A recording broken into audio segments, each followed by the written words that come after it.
कहानी शुरू होती है उस समय से जब कलयुग अपने चरम पर पहुंच चुका था। धरती पर धर्म की जड़ें सूख चुकी थीं। मनुष्य केवल धन, वासना और स्वार्थ में डूब चुका था। सत्य और अहिंसा का मजाक उड़ाया जा रहा था। भाई भाई का शत्रु बन चुका था। बेटा अपने पिता को मारने में भी पीछे नहीं हटता था। स्त्रियों की मर्यादा भंग हो रही थी। साधु संतों का अपमान किया जा रहा था और लोभ मोह से अंधे लोग धर्म के मार्ग को भूल चुके थे। महाभारत और पुराणों में लिखा है कि जब जब अधर्म बढ़ता है और धर्म नष्ट होने लगता है, तब तब भगवान विष्णु किसी न किसी रूप में अवतार लेते हैं। कलयुग के अंतिम चरण में भी यही होना निश्चित था। देवता भी दुखी थे। उनके यज्ञ स्वीकार नहीं हो रहे थे क्योंकि पृथ्वी पर पवित्रता लुप्त हो चुकी थी। देवगण ब्रह्मा जी के पास गए और बोले, हे पितामह, अब इस अंधकार से मुक्ति का कोई मार्ग नहीं दिख रहा। अधर्म की जड़ें इतनी गहरी हो गई हैं कि धर्म का कोई अस्तित्व नहीं बचा।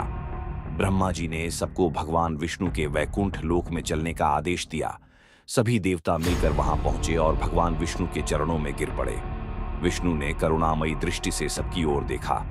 देवताओं ने प्रार्थना की, प्रभु, आपने पहले भी हर युग में धर्म की रक्षा के लिए अवतार लिया है। अब पुनः वही समय आ गया है। अधर्मियों का नाश कीजिए और धर्म की स्थापना कीजिए।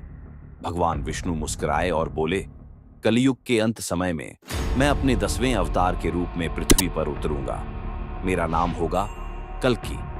मैं एक साधारण ब्राह्मण के घर जन्म लूंगा, परंतु मेरे जन्म के साथ ही समस्त ब्रह्मांड में प्रकाश फैल जाएगा। भविष्य पुराण और विष्णु पुराण में स्पष्ट लिखा है कि कल्कि अवतार का जन्म स्थान शंभल ग्राम होगा। यह गांव साधारण दिखेगा, लेकिन वहां रहने वाले लोग देवताओं की कृपा से पवित्र हृदय वाले होंगे। वहीं के एक ब्राह्मण होंगे, विष्णु यश, उनकी पत्नी होंगी सुमति। इन दोनों की तपस्या और पवित्रता इतनी महान थी कि स्वयं देवताओं ने भी उनके आंगन को अपने चरणों से पावन किया। समय बीता। एक रात पूरे शंभल ग्राम में विचित्र घटना घटी। आसमान अचानक प्रकाश से भर गया। तारों से भी तेज एक दिव्य आभा धरती पर उतर आई। गांव के लोग अपने घरों से बाहर भागे और उस दिशा की ओर देखने लगे। उसी क्षण विष्णु यश और सुमति के घर एक दिव्य बालक ने जन्म लिया। जन्म लेते ही उस बालक के चारों ओर उज्जवल ज्योति फैल गई, मानो स्वयं सूर्य भी उसके तेज से फीका पड़ गया हो। देवताओं ने आकाश से फूलों की वर्षा की। गंधर्वों ने वीणा बजाई। आर्षि मुनि अदृश्य रूप में प्रकट होकर बोले, धर्म की रक्षा के लिए प्रभु अवतरित हो चुके हैं। यही हैं कल्कि अवतार। इस प्रकार कल्कि का जन्म हुआ, जो आने वाले समय में धर्म की पुनः स्थापना करेंगे और अधर्म का अंत करेंगे। कल्कि का बचपन साधारण परंतु तेजस्वी शंभल ग्राम के एक साधारण ब्राह्मण परिवार में जन्म लेने के बावजूद कल्कि का बचपन साधारण नहीं था। उनकी आंखों में एक अद्भुत तेज था। गांव के लोग अक्सर कहते, यह बालक सामान्य नहीं, स्वयं विष्णु का अंश है। बचपन से ही वे सत्य बोलने वाले, शीलवान और करुणामयी स्वभाव के थे। जब कल्कि थोड़े बड़े हुए तो उन्हें शिक्षा के लिए गुरुकुल भेजा गया। वहां वे अल्प समय में ही वेद, उपनिषद, शास्त्र और आयुध विद्या में पारंगत हो गए। आर्षि मुनियों ने उनके तेज और बुद्धि को देखकर आशीर्वाद दिया, वत्स, तू ही वह दिव्य पुरुष है जो कलयुग के अंधकार को चीरकर धर्म की स्थापना करेगा। एक दिन अकस्मात महर्षि परशुराम स्वयं शंभल ग्राम आए। वे जानते थे कि कल्कि ही वह अवतार हैं जिनके लिए युगों से प्रतीक्षा की जा रही है। उन्होंने कल्कि को अपने पास बुलाकर कहा, वत्स, तू धर्म की रक्षा हेतु आया है। यह परशु और दिव्य खड्ग, तलवार तेरे हाथ में शोभा पाएंगे। इनसे अधर्म का नाश कर धर्म का उद्धार करना। परशुराम जी ने उन्हें दिव्य अस्त्र शस्त्र प्रदान किए और आशीर्वाद दिया। कल्कि का जीवन अब असाधारण गति पकड़ चुका था। देवताओं ने उन्हें एक अद्भुत अश्व, घोड़ा, देवदत्त प्रदान किया, जो हवा से भी तेज दौड़ सकता था। साथ ही इंद्रदेव ने उन्हें विजय शंख दिया, जिसकी ध्वनि से अधर्मियों का मन कांप उठता था और धर्मात्माओं के हृदय में उत्साह भर जाता था। बाल अवस्था में ही जब गांव पर एक दुष्ट राक्षस ने आक्रमण किया, तब कल्कि ने बिना भय के उसका सामना किया। देवदत्त अश्व पर सवार होकर और परशु हाथ में लेकर उन्होंने उस राक्षस का वध कर दिया। गांव के लोग हतप्रभ रह गए। उन्होंने पहली बार कल्कि की दिव्य शक्ति का अनुभव किया। धीरे धीरे कल्कि युवावस्था में प्रवेश कर गए। अब उनका तेज और पराक्रम और भी अधिक बढ़ चुका था। वे देखते थे कि चारों ओर पाखंड, लोभ, अन्याय और अधर्म फैल चुका है। तभी उन्होंने संकल्प लिया, अब समय आ गया है। मैं अधर्मियों का नाश करूंगा, सत्य और धर्म की पुनः स्थापना करूंगा। कल्कि की आंखों में अब केवल एक ही लक्ष्य था, कलयुग का अंत और धर्मयुग की स्थापना। अंधकार से ढकी हुई पृथ्वी पर कलयुग का प्रभाव इतना बढ़ चुका था कि धर्म और अधर्म का भेद मिट गया था। हर जगह पाप और अन्याय का बोलबाला था। राजा प्रजा का शोषण कर रहे थे। लोभ और क्रोध ने मनुष्यों की बुद्धि को निगल लिया था। उस समय जब सारी दिशाएं अधर्म से भर चुकीं, तब शंभल ग्राम से निकलकर भगवान कल्कि ने अपने श्वेत अश्व देवदत्त पर सवार होकर धर्म युद्ध का आरंभ किया। युद्ध भूमि में प्रवेश करते ही ऐसा लगा मानो स्वयं काल वहां उतर आया हो।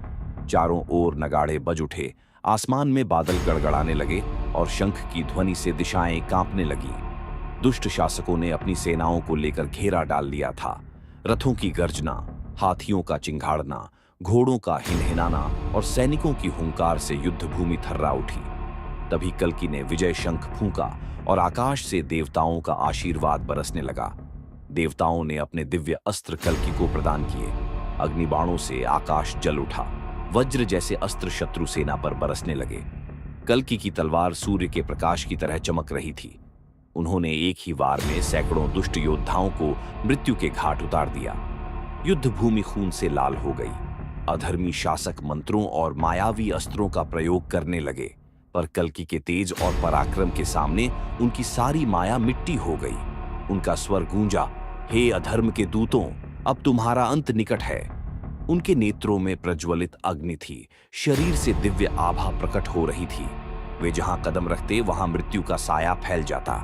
एक ही क्षण में हजारों शत्रु कटकर गिर जाते, किसी की ढाल टूट जाती, किसी का रथ बिखर जाता। जो योद्धा उन्हें देखता भय से कांप उठता। देवदत्त अश्व की गति इतनी तीव्र थी मानो वायु स्वयं उन्हें आगे बढ़ा रही हो। युद्ध इतना भयंकर था कि मानो स्वयं प्रलय का दृश्य हो। पर्वत जैसे हाथी ढेर हो रहे थे, रथों के पहिए टूटकर बिखर रहे थे और धरती पर रक्त की नदियां बह रही थीं। आकाश में गंधर्व और देवता प्रकट होकर पुष्प वृष्टि कर रहे थे, क्योंकि वे देख रहे थे कि अधर्म का अंत निश्चित हो चुका है। कल्कि का हर प्रहार ऐसा था मानो स्वयं समय अपनी गति से पापियों का संहार कर रहा हो। धीरे धीरे अधर्मी शासकों की शक्ति टूटने लगी। जो कभी अजेय समझे जाते थे, वे कल्कि के सम्मुख तिनके की तरह बिखर गए। सेनाओं के नायक धराशायी हो गए और प्रजा की कराहटें समाप्त होने लगीं। कल्कि का तेज देखकर ऐसा प्रतीत हुआ कि यह केवल युद्ध नहीं, बल्कि धर्म की पुनः स्थापना का दिव्य उत्सव है। युद्ध भूमि से उठती हुई धूल और गंधक की गंध ने सबको ढक लिया, पर उस अंधकार में केवल कल्कि का दिव्य प्रकाश ही दिखाई दे रहा था। लोग दूर से देख रहे थे कि सत्ययुग का आरंभ अब समीप है। कलयुग की जड़ें कट चुकी थीं, अधर्म धराशायी हो चुका था और समय आ गया था कि सत्य, धर्म और करुणा की स्थापना हो। कल्कि ने अपनी दिव्य तलवार आकाश की ओर उठाकर घोषणा की, यह अंत नहीं है, यह तो आरंभ है, सत्ययुग के स्वर्णिम प्रभात का। असंख्य वर्षों तक चला वह भयानक युद्ध अब अपने अंतिम चरण पर पहुंच चुका था। अधर्म, अन्याय और दुष्टता की जड़ें जला दी गई थीं। धरती पर व्याप्त अंधकार धीरे धीरे मिटने लगा। वातावरण में पहली बार शांति की श्वास महसूस हुई। रणभूमि, जो कभी रक्त से लथपथ थी, अब दिव्य प्रकाश से आलोकित हो उठी। चारों दिशाओं से देवगण और आर्षि प्रकट हुए। आकाश में दिव्य शंखनाद गूंज उठा। मनुष्य, पशु पक्षी, नदी पर्वत, सब में नया उत्साह और संतुलन जागा। जिस धरती ने कलह और अत्याचार देखा था, वही अब करुणा और सद्भाव से भरने लगी।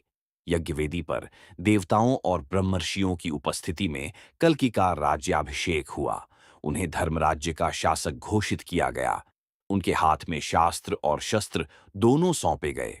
शास्त्र से ज्ञान और नीति का मार्गदर्शन करने हेतु और शस्त्र से सत्य और धर्म की रक्षा करने हेतु। आकाश से पुष्पों की वर्षा हुई और गगन में गूंजा, धर्मो रक्षति रक्षितः। कल्कि के शासन में सभी प्राणियों में परस्पर प्रेम और करुणा जागृत हुई। जाति पाति, ऊंच नीच का भेद मिट गया। लोभ और अहंकार का अंत हुआ। लोग सत्य, अहिंसा, दया और धर्म का पालन करने लगे। ऋषियों ने वेदों का पुनः उच्चारण प्रारंभ किया और धर्म का दीपक पुनः प्रज्वलित हुआ।